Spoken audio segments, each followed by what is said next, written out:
Så er mit loft færdig. Jeg har fået lavet mine 2 hylder. De blev rigtig gode, de blev store. Og det jeg har brugt er det her beslag. Og det sidder monteret på den her facon.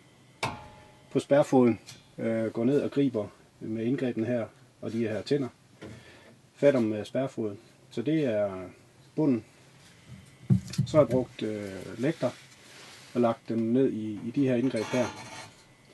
Man kan også lægge dem på vinkelret på spærrene, og så lægge dem den der vej. Passer fint der også. Og man kan selvfølgelig kombinere. Skal man bygge gangbro op, som beslaget også fint egner sig til, så vil jeg anbefale, at man bruger T1 taglægter. De har samme dimension.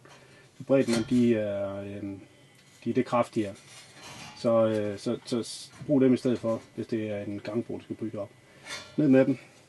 Så ret hurtigt kan man altså få udvidet sit loft til opbevaring af sit indbo